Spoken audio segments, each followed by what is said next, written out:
Welcome to Lecture 7. We're continuing the segment on attitudes and persuasion, and in particular we're going to emphasize persuasion processes today. The intriguing question that I'd like you to think about is sort of the flip side of the intriguing question from the last lecture. And specifically what I'd like you to do is think of a time that you were persuaded to buy something or to take an action like vote on an initiative or do something behavioral, and then you later regretted that decision or that action. Think about what psychological processes best explain why you succumb to persuasion in that situation. So first, some announcements before we get underway here today. The grading of the topic selection, I'll try to get on that before Friday of this week. Also note that I've revised the due date for the references. I sent out an email to that effect. Be sure to monitor your UAA email every day for messages from me. The revised due date is Saturday of this week. That's February 8th by 11:59 p.m. And what I'm hoping is that the feedback from the topic selection will help you complete the assignment better. So also tonight the persuasion homework is due, so be sure to submit that online and follow the instructions which are also online on our Blackboard assignment on the course materials and assignment descriptions. In class today for the face-to-face students we had some show and tell for the In the News, so in addition to the blog posts, some students actually kind of do a little show and tell in class. I don't really have leftovers from our last lecture, but what I will do is review a couple of important concepts to help us prepare for today's material. So the first thing is a reminder of what persuasion is. This is what happens when we receive a targeted message. So the message is aimed at a particular target. It could be a single person or it could be a group of people fitting a certain demographic, such as college-age students, African American women, elderly males, whatever it is, there's a specific target for a persuasive message. And the message is attempting to change the private attitude or beliefs of that target. And so persuasion is that change, that result of receiving the message and an effective persuasion happening. In addition, we might see some evidence of persuasion in a person's behavior. So, for example, if a target audience is aging males and the persuasive message is about buying a particular hair loss product such as Rogaine, a person in that target audience might change their attitudes towards a more positive or favorable attitude towards Rogaine, and of course the advertiser hope that there's also a change in their behavior, that is, that they purchase Rogaine.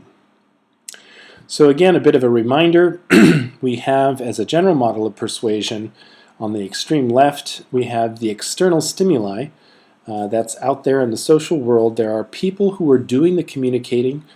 Typically they represent an organization, could be the World Health Organization, your local school district, could be Coca-Cola, any number of organizations that may use a particular spokesperson as a person or a group of people to speak to the target audience. The content refers to the specific message content, so the images, the words, the sounds, that's the content of the message. The context is the situation in which the message is delivered. So it could be you sitting quietly in a doctor's office when you open a magazine and receive a persuasive message there on the page, or it could be that you're sitting at a bus terminal and you see an advertisement on a billboard. It could be that you are browsing the internet and a pop-up pops up and there it is. All of these situations are different contexts in which the persuasive communication occurs.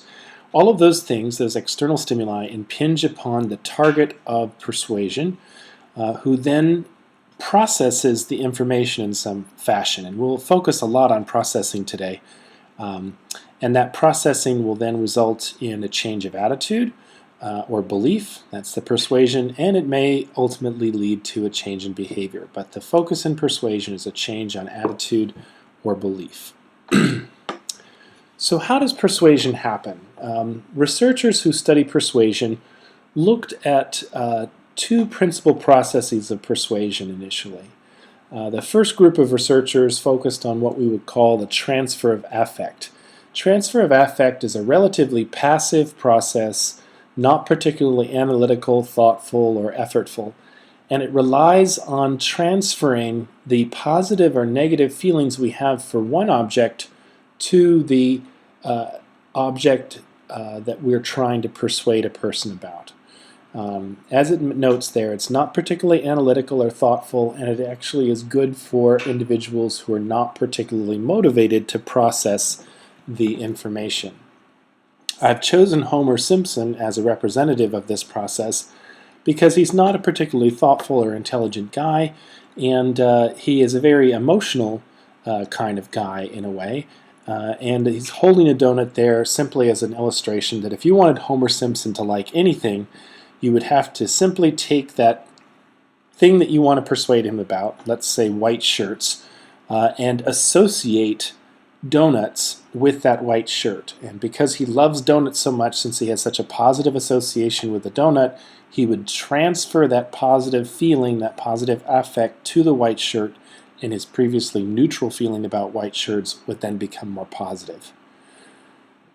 You could also get Homer Simpson to love a book if you make sure that it was always associated with getting a ham sandwich, because he loves ham. So even if he didn't have a particularly strong feeling, positive or negative, towards the book initially, if you always paired or associated that ham that he loves with the book, then he would soon love the book also. So that's a transfer of the feeling of one thing to another. And it also works for negative things. So if you wanted Homer to have a negative feeling about something, you could always associate it with Burns, his boss, who he hates. Now, a lot of researchers argued that this was the primary, if not the only way that attitude change occurred, and that's the basic process of persuasion. Another group of researchers argued that no, actually, persuasion occurs through a more thoughtful process where people carefully attend to the contents of the message, learn that content, analyze it, think about it carefully, and then are persuaded based on learning the details and thinking about the details of the message. So I've chosen Dr. Sheldon Cooper from the show Big Bang Theory because he's very smart and very thoughtful, and he represents the kind of process that would be involved in message learning. So here there are some things to note. A person's motivation may influence whether message learning is effective. In particular, they have to be motivated to attend to a detailed message, and they have to be motivated to carefully process that message. It's also the case that if a message is too complex, it may be difficult for a person to comprehend, and the persuasion won't occur very effectively. Finally, it's important to note that the environment or the context in which a message occurs can also impact the persuasive process. In particular, with message learning, which requires thoughtful consideration and analysis, distraction may inhibit that process. So if we think for a moment, if a person needs to carefully think through a message to be persuaded, and there's a lot of noise and other kinds of information present, that may make it difficult to be persuaded through that process. This second process, message learning, was championed by a lot of researchers for some time, and eventually it came to be that another set of researchers about a decade later proposed the elaboration likelihood model, which basically argues that there are two different ways that people are persuaded, rather than just one or the other, like the previous generations of researchers had argued. Instead, they say there are two routes to persuasion, and it depends upon the audience, it depends upon, that's the target audience, it depends a little bit upon how they process the information. And so they propose these two routes to persuasion, the central route, which is essentially like the message learning approach, or the peripheral route, which is essentially like the transfer of affect approach. And basically they argue that the degree to which a person might elaborate or think carefully about the message is an indication of how likely a person is to use the central route. And on the other hand, if a person is not particularly motivated, they're more likely to go that peripheral route, which is more about emotion. I'll speak in a moment about a second aspect of the peripheral route, which is also cognitive, but not as thoughtful as central route processing. So another thing to distinguish here in the elaboration likelihood model is the central route is kind of like your central processing unit, your brain, okay? Think of your brain carefully thinking and analyzing the details of an argument, the details of a message, and that's your central route process of persuasion. The peripheral route is your peripheral nervous system. It's more emotional, and so you're persuaded by positive or negative feelings. And as you'll see in a moment, there is another suggestion about how that peripheral route works. So the heuristic model of persuasion is essentially a twist on the elaboration likelihood model that we were talking about a moment ago. Shelley-Chaikin argued that when we're persuaded through systematic processes. This is the thoughtful analytical approach that emphasizes cognition. That's the central route. And we are also persuaded through non-systematic processes. So she characterizes these as non-effortful, not rational, not detailed. That's the peripheral route, which includes transfer of affect, which we talked about a moment ago, the peripheral route, plus something she calls cognitive light or heuristic processing. Remember that we talked about heuristics as mental shortcuts. We talked about them in relation to schemas. We talked about them in relation to stereotypes.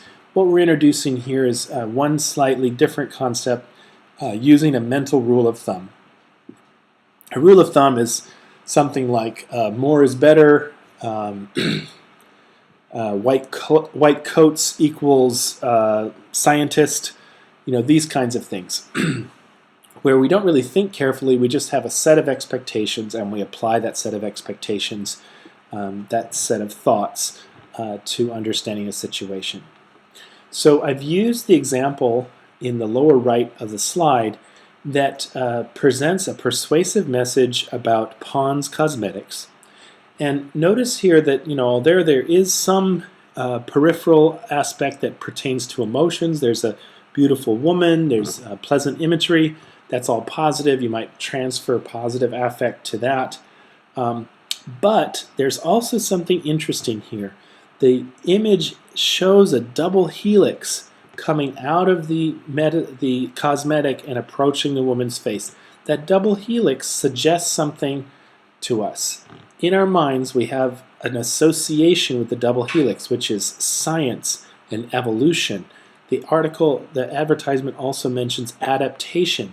And so it's priming our thinking about evolution and DNA and science, and it's beginning to make us think, oh, well, this must be a very sophisticated scientific product. It's not as though there are really any details there for us to analyze and think carefully about, but rather there's just a suggestion, rule of thumb, that if it has some kind of science imagery in it, it must be scientific. On this slide, we see a graphic representation of kind of a combination of the elaboration likelihood model and the heuristic model combined into one image, and it also indicates what audience factors are likely to influence whether the peripheral or the central route is going to be taken. It also gives us an idea of the persuasion outcome that is likely to occur based upon whether we go through the central route processing route or the peripheral route. So let's go along the top. From the external, we have a message coming in. And let's say that message is detailed and complex. and it reaches an analytical audience, a target that is capable and thoughtful and motivated to think about that message. He or she thinks about it, carefully examines the features and details of the argument. He or she may elaborate upon that argument, bring in extra information from other sources, from memory, or do some additional research. And in the end, he or she is likely to be persuaded in a way that leads to lasting change, that resists change and resists counterattacks or counter-persuasion attacks.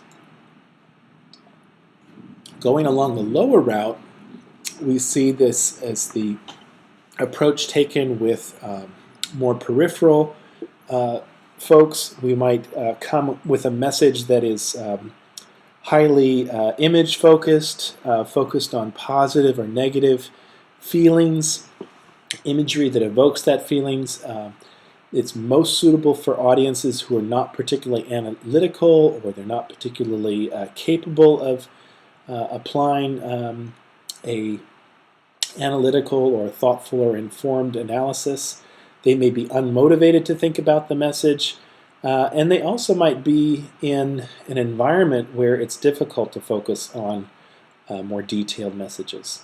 They tend to process this information with very little effort. They tend to process it in a very emotional way, focusing on peripheral cues such as positive or negative associations, the attractiveness of the person doing the communicating, or they might use the rule of thumb heuristics that I mentioned on the last slide. For example, if an expert, a recognized expert, is speaking on the issue, we might say, well, if the expert says so, then it must be correct. That's a rule of thumb about experts and their advice.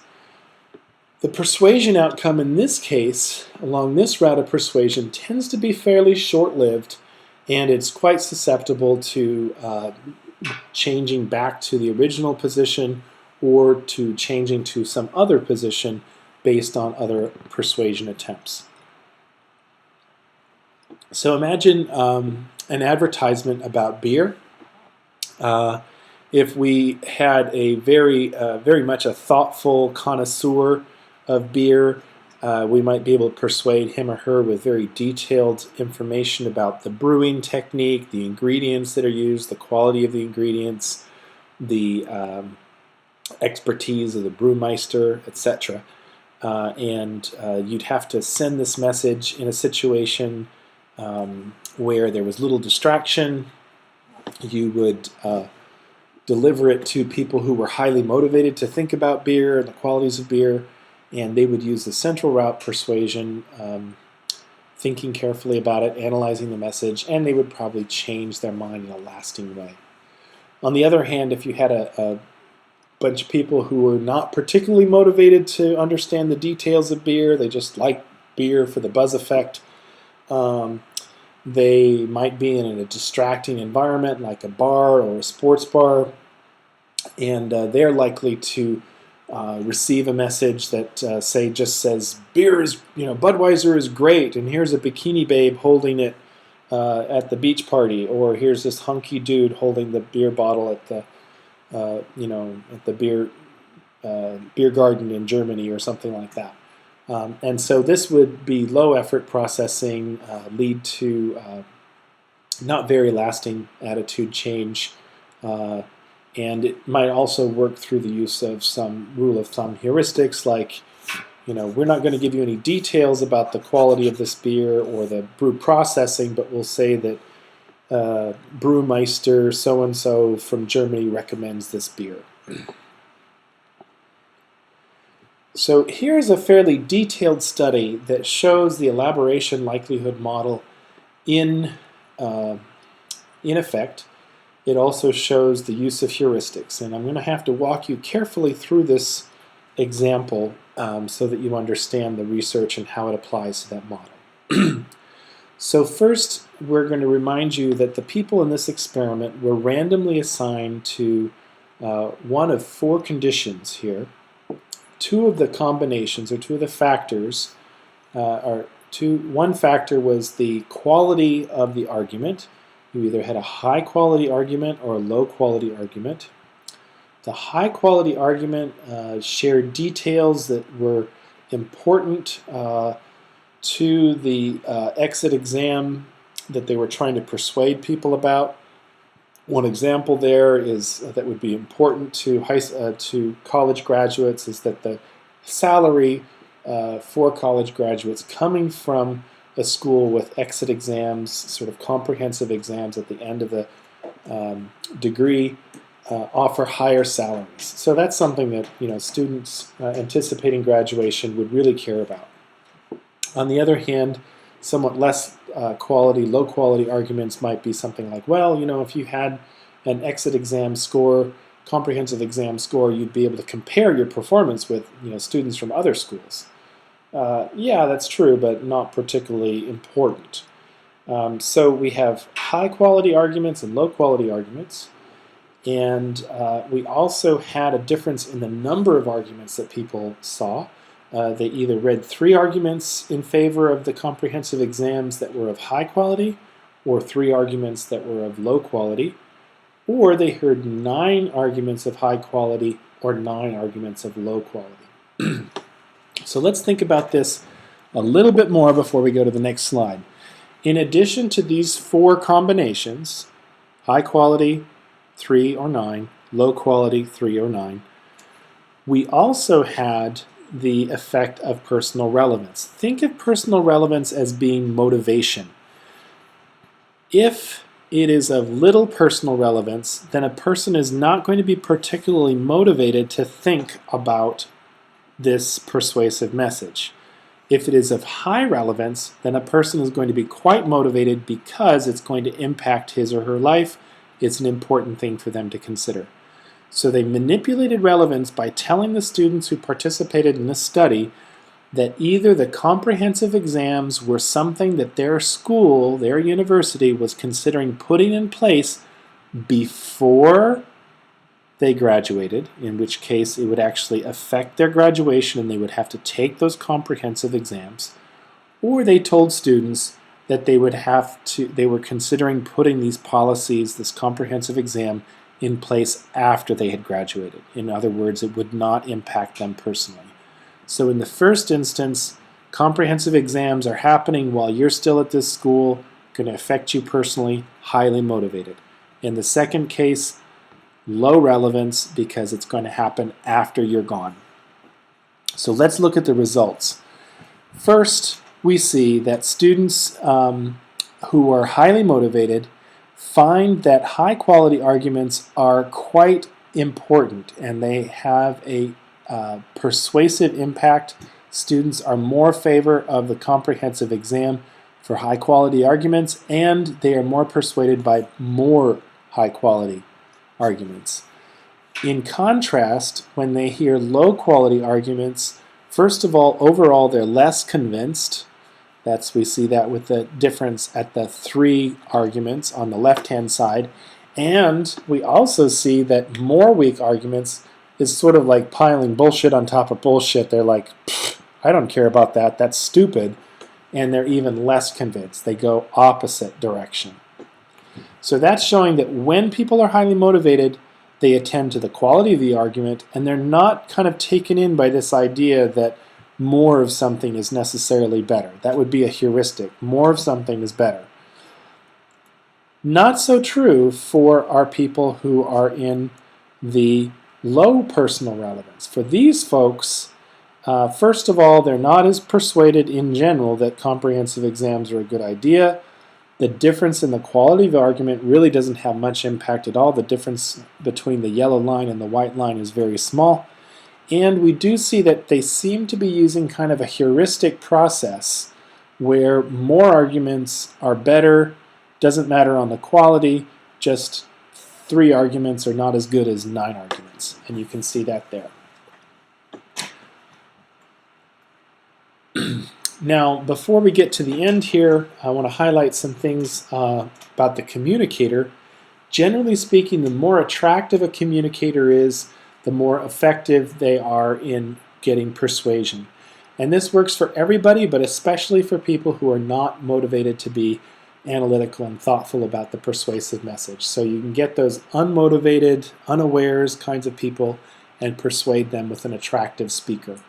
Now, attractiveness is about physical attractiveness, but it's also about similarity. So we're talking about interpersonal attractiveness there. For example, you could have a person selling a household product, and if he or she looks like a normal person, an everyday person like your neighbor, that would be more similarity, interpersonal attractiveness. They don't have to be a supermodel to sell you a dishwasher or a car part or something like that. We also see that the authority of the speaker has an impact. The more of an authority the person is, the more we're persuaded by their expertise. We trust their expertise. That's somewhat of a heuristic process, as I mentioned. We also kind of tend to lump authority in with trustworthiness. We trust authorities. Generally speaking, the more trustworthy the authority, the more we are persuaded by them. And we also see that in some instances, if a person is speaking against their own self-interest, they appear more trustworthy and have a greater persuasive impact than if they appear to be speaking on behalf of their self-interest. In terms of message characteristics, it's important to note the degree of discrepancy matters. Discrepancy is the difference between what a target person is doing now and what the message advocates they do, or the belief that they advocate. So, for example, if the target audience was a group of people who do not exercise at all, then a great deal of discrepancy would be a message that advocates that they exercise 6 to 7 days a week. That would be a big discrepancy. On the other hand, a small discrepancy would be a message that speaks to the target audience that asks them to exercise 1 or 2 days per week. That's a smaller discrepancy and would tend to be more persuasive in general, but it is the case that sometimes experts such as your doctor, speaking on health matters, can motivate us to engage a big change in our behavior or attitude. Fear is also frequently used in persuasive attempts, and it can motivate attitude change, but it is important to recognize that fear can also evoke a defensive or denial process. Sometimes if fear is used excessively in a persuasive message, then people will just close their minds to the persuasive message, will ignore it, and will not be persuaded. So the best way to use fear in a persuasive message is to use moderate amounts of fear and to equip the viewer with a constructive or effective way of addressing the fear. So, for example, a cigarette smoking ad that argues against cigarette smoking can show you the devastating effects of smoking, but if it's too extreme in its portrayal and if it's not providing some way of helping people deal with the fear that's evoked, such as a quit line or a support package of some kind, then it's likely to backfire. Here are some compliance techniques that are discussed in your text. Reciprocity or reciprocation. This is when you're offered a free sample. The social norm of reciprocity, when someone gives you something, they kind of expect you to do something for them. So oftentimes that free sample leads you to purchase some of the product that they're advertising.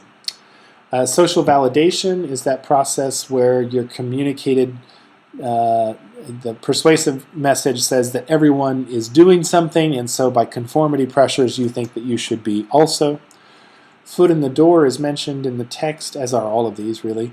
Foot in the door is when you make a small request, and that's just a foundation for asking for a larger effect later. That tends to be quite effective. The door in the face phenomenon is also a compliance technique. The approach here is to ask for much more than you're expecting, a very discrepant message, and then when people refuse that, you ask for a much smaller or moderate request. An example here would be the little kid that comes to your door and asks you to buy a dozen boxes of Girl Scout cookies, and you say, oh, no, I can't, no way, not 12. And then they say, well, how about 3? And then you feel bad about rejecting them, and so you buy the 3. Now, if they had actually started with asking for 3, you might have rejected that as well. So the door in the face is go for something big, get a rejection, and then the person feels guilty and they'll actually comply with a smaller request. Lowball is used quite frequently in car advertising. They say, well, you can get this vehicle at this low price, and then you find out that that low price doesn't include any of the basics, and so they gradually increase the product price to include sort of normal or expected things, and then that jacks the price up to a higher price. So they get you committed at a low price and then add essentials on after that. That's not all his approach that is using people, that's used frequently in late night television advertising. They get a person interested in the product, interested in the topic, and then as they're holding their interest, they add something additional of value, and that tends to seal the deal, tends to get people to engage in purchasing.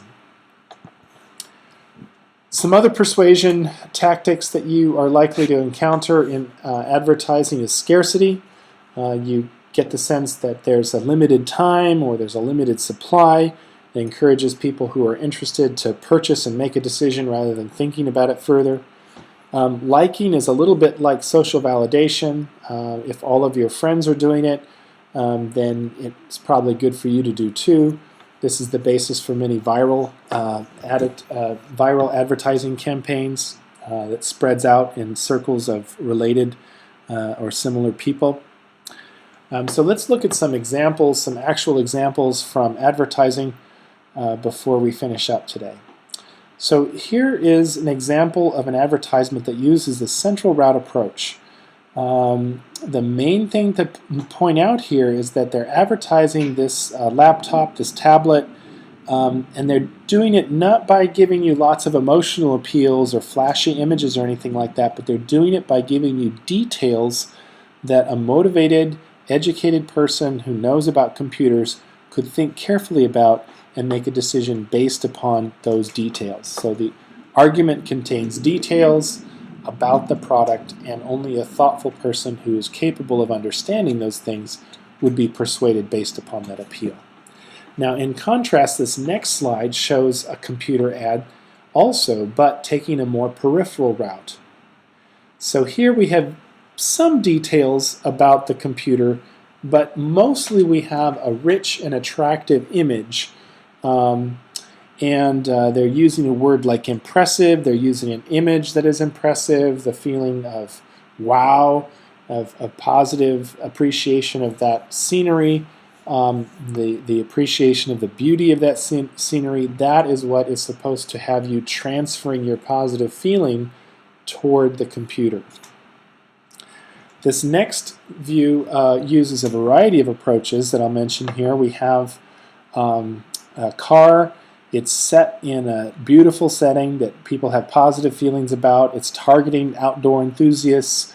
They like snowboarding. They have fun snowboarding. You see some snowboards on top of the car. That's also transferring some positive affect there. But if you were able to see the details of the advertisement here, you'd see that in addition to that this car has actually won awards. So that speaks to its quality. The awards also kind of have a certain credibility or expertise implied. In addition, there's endorsement from several sporting agencies. Those are the images you see along the bottom of the advertisement. And again, that gets you to transfer that idea or heuristic processing. You're saying, oh, okay, well, if these expert or these credible organizations are sponsoring this, then it must also be a good product. Now, it's important to recognize that even though we're bombarded with persuasion attempts all the time, we also are able to resist persuasion. Reactance is a process where if people are made aware that the persuasion may impinge upon their freedom of choice, they generally will react negatively and resist the persuasion.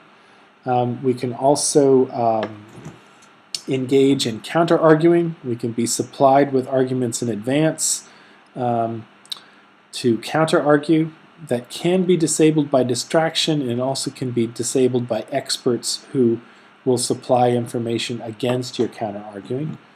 Inoculation is an interesting thing. This is basically when people are encouraged to prepare for persuasion attempts and provided with some counter arguments to avoid those persuasion attempts. This is sometimes used in efforts to keep young people from trying drugs. Basically, it's acknowledged that young people are going to come into contact with people who are going to persuade them to purchase drugs or try drugs. And so by getting them to think about those situations and prepare responses to drug pushers in advance, then they're less likely to be persuaded when that actually occurs. So if you were in the face-to-face class today, you would have maybe shared some examples from your homework. I would have asked you to develop a public service ad campaign. So this is a message that you sometimes hear on the radio or see on TV or see in an advertisement in a newspaper where a health organization or some kind of organization in the community or from the federal government or the state government may try to get people to change their minds and change their behaviors. Maybe it's to get young people not to start smoking or something like that. And so I encourage people in the class to form into small groups, decide upon a topic such as you see there, and then think about, well, who are we going to be trying to persuade in this approach? What kind of settings might they be in? What does that imply about what the most effective route of persuasion would be, or what compliance technique might be used? And then finally, after a few minutes of working on that, they presented their advertising campaign to the class. So you can do that on your own. Think about how that would work. It would be a good way to apply your learning here. You could also find a couple people in class, email them, talk about this activity, and see what you come up with. Thank you for listening, and remember to get your homework in tonight.